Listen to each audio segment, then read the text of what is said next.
नमस्कार, मैं हूं आपके साथ मयंक। देखिए, एक बड़ी खबर आ रही है नॉर्थ कोरिया से। और ये खबर ऐसी है जो मिडिल ईस्ट पे इसका बहुत बड़ा असर हो सकता है। बताया जा रहा है कि रूस के जो विदेश मंत्री हैं सरगेई लावरोव, वो उत्तर कोरिया की नॉर्थ कोरिया की यात्रा पे हैं। रूस के विदेश मंत्री नॉर्थ कोरिया की यात्रा पे हैं। और ये बताया जा रहा है कि जो सबसे बड़ा चर्चा का मुद्दा है रूस और नॉर्थ कोरिया के बीच, इस समय दो मुद्दे हैं। एक यूक्रेन वॉर, और शायद उससे भी बड़ा मुद्दा ईरान के साथ अमेरिका और इजराइल ने जिस तरह से हमले किए ईरान के ऊपर। तो ईरान और यूक्रेन, ये दो बड़े मुद्दे हैं जिसको लेकर रूस और नॉर्थ कोरिया के बीच में बात हो रही है। जो रूस के विदेश मंत्री हैं सरगेई लावरोव, ये उत्तर कोरिया के नॉर्थ कोरिया के जो विदेश मंत्री हैं चोई सोन हुई, इनके साथ इनकी मुलाकात हुई है। और ये बताया जा रहा है कि इस मुलाकात में बड़े डिटेल में ईरान को लेकर चर्चा हुई है। देखिए, यूक्रेन को लेकर तो बात हुई, लेकिन हमारा मेन कंसर्न इस वीडियो में जो है वो ईरान को लेकर है। बताया जाता है कि सरगेई लावरोव का जो प्लेन है वो नॉर्थ कोरिया के वॉनसेन शहर है, यहाँ पे लैंड किया। और उसके बाद वो जो है संडे तक, मतलब आज पूरा दिन जो है वो नॉर्थ कोरिया में रहेंगे।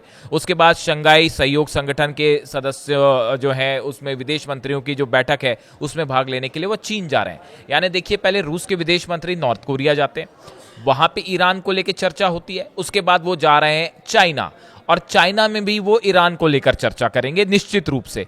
यानी आप देखिए, ईरान को लेकर रूस का क्या पॉइंट ऑफ व्यू है, नॉर्थ कोरिया का क्या पॉइंट ऑफ व्यू है, और चाइना का क्या पॉइंट ऑफ व्यू है, ये रणनीति अगले 1 से 2 दिन में पूरी तरह तय हो जाएगी। अब देखिए, थोड़ा सा इसका बैकग्राउंड समझना पड़ेगा आपको कि रूस के राष्ट्रपति व्लादिमीर पुतिन और डोनाल्ड ट्रंप के बीच पर फोन पर अभी हाल ही में 1 घंटे तक बात हुई। रूस को लेकर भी बात, यूक्रेन को लेकर भी बात हुई, और ईरान को लेकर भी बात हुई थी। जिसके बाद ट्रंप ने यह कहा कि मैं इस पूरी बातचीत से निराश हूं। उन्होंने बताया कि मैं पुतिन को लेकर ज्यादा खुश नहीं हूं। यहां से बताया जाता है कि डोनाल्ड ट्रंप के इस बयान के बाद रूस ने अपना स्टैंड अमेरिका को लेके थोड़ा चेंज कर दिया है। देखिए, ऐसा माना जा रहा था, कई लोगों ने ये इस तरह की बात की कि भाई ईरान के साथ जब लड़ाई थी तो रूस ने को जितनी मदद ईरान की करनी चाहिए थी उतनी मदद नहीं की। कई लोगों के मन में इस तरह का विचार होगा, लेकिन अब बताया जाता है कि रूस ने एक बड़ी स्ट्रेटजी बनानी शुरू कर दी है, जिसमें नॉर्थ कोरिया शामिल है, चाइना शामिल है। और अगर आने वाले वक्त में, जैसा कि बताया जा रहा है कि 60 दिन का टाइम दिया है डोनाल्ड ट्रंप ने कि 60 दिन के अंदर एक न्यूक्लियर डील पर पहुंचे ईरान, वरना हम फिर स्ट्राइक कर सकते हैं। इस तरह की बातें सोशल मीडिया में चर्चा हो रही है। देखिए, इन हालात में अगर अमेरिका फिर से हमला करता है या इजराइल हमला करता है, तो फिर रशिया का क्या पॉइंट ऑफ व्यू होगा, नॉर्थ कोरिया का क्या रिएक्शन होगा, और चाइना क्या करेगा। इन तीनों को लेकर एक कॉमन स्टैंड बनाने की कोशिश हो रही है ईरान को लेकर, ताकि अमेरिका या इजराइल अब उस तरह से ईरान पर हमला ना कर पाए जैसा पिछली बार किया। देखिए, ये अभी हाल ही में जो ये खबरें आई, ये आपने देखी कि किस तरह से चाइना ने जो है वो J-10 फाइटर जेट्स ईरान को दिए हैं। साथ ही ये भी खबर आ रही है कि मिसाइल डिफेंस सिस्टम भी चाइना की तरफ से दिया गया है। तो ईरान अपने को तेजी से मजबूत करने में जुटा हुआ है, खासकर एयर डिफेंस के मामले में और एयरफोर्स के मामले में। और साथ ही ईरान की तरफ से यह भी साफ कर दिया गया है कि किसी तरह का यूरेनियम एनरिचमेंट नहीं रोकने जा रहा है ईरान, और कार्यक्रम तेजी से आगे बढ़ेगा। इससे यह बात मानी जा रही है कि कुछ दिनों में फिर वही स्थिति खड़ी हो जाएगी जहां से पूरा मामला शुरू हुआ था।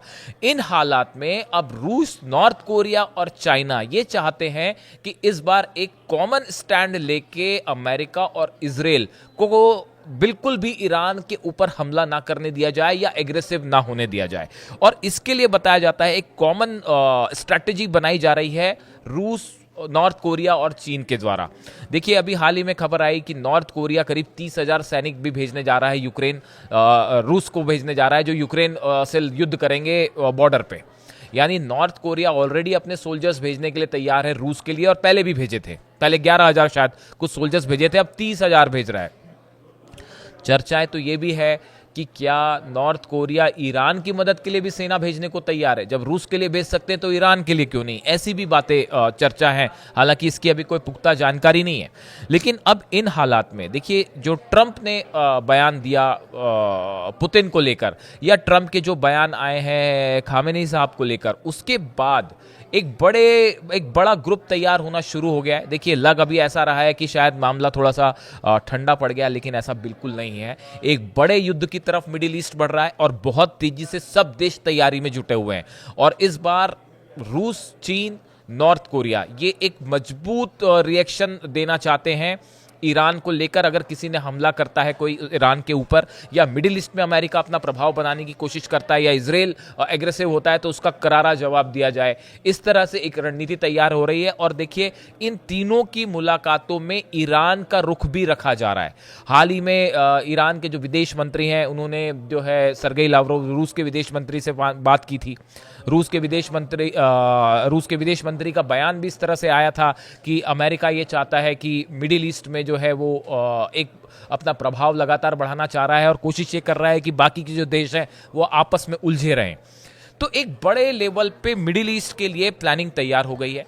अब ये आने वाले 60 दिनों में किस तरह से ईरान अपने आप को और मजबूत करता है, कौन से देश ईरान को हथियार दे रहे हैं, किस तरह से ईरान का एयर डिफेंस सिस्टम और मजबूत होता है, ये बड़ा एक देखने की बात है कि कौन से देश हैं जो ईरान की मदद के लिए सामने आते हैं, और अमेरिका का रिएक्शन अब क्या होगा न्यूक्लियर एनरिचमेंट को लेकर।